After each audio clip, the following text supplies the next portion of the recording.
Not without reason, Soviet law distinguished nationality from citizenship. According to the NKVD, no one could claim to be a Polish national if Polish were not their native language, or if Roman Catholicism were not their religious denomination.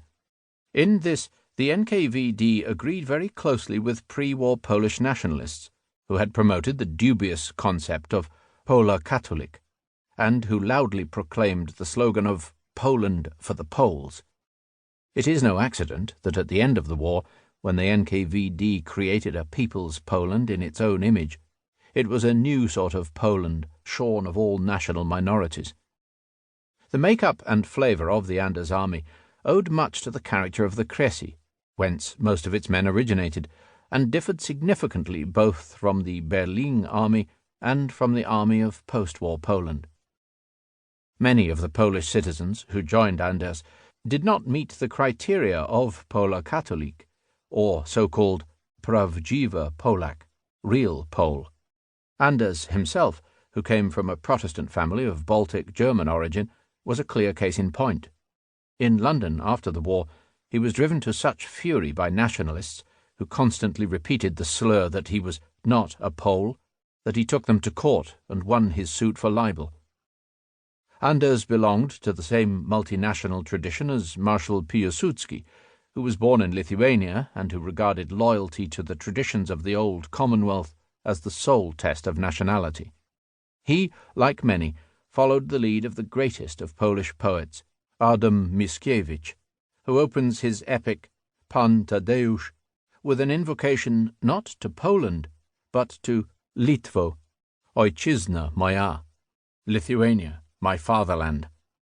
There was a whole division of such Poles, from Litva, in the Anders army.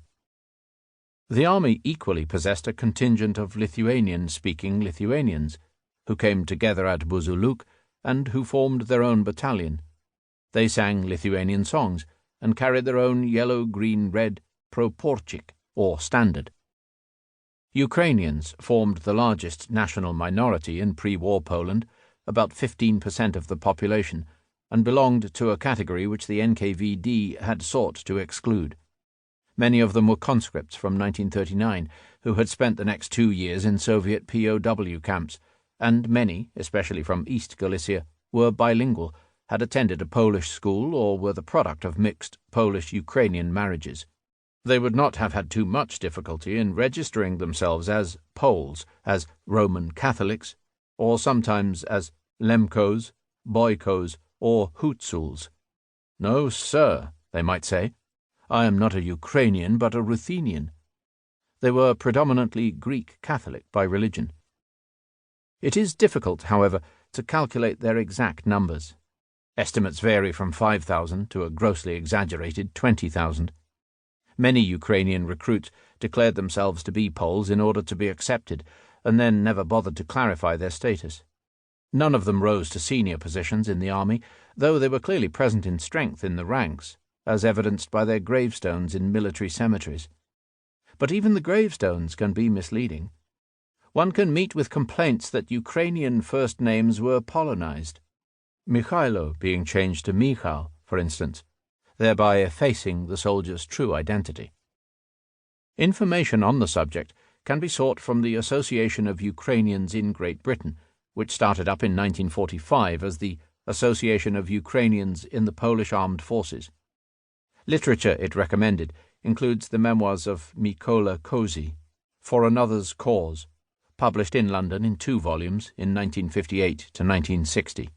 A peasant lad from the village of Bodanivka, in the district of Ternopil, Kozy mentions numerous other comrades in arms, such as Corporal Teodor Danilev, a lawyer from Buchach, Bohdan Durbak, Yuri Yenkal, and Major Volodymyr Yaniv, a signals officer. He also claims that the first German bunker to be captured at Monte Cassino on the morning of the 12th of May 1944 was stormed by a Volhynian called Mikhailo Pankivets. The Belarusians of the Anders army had a similarly low profile to that of the Ukrainians, although they were less numerous. They came, in the main, from the voivodeships of Grodno, Novogrodek, Pinsk, and Brest. Alexander Bochka, 1926 to 2015, later known as Father Alexander Nadson.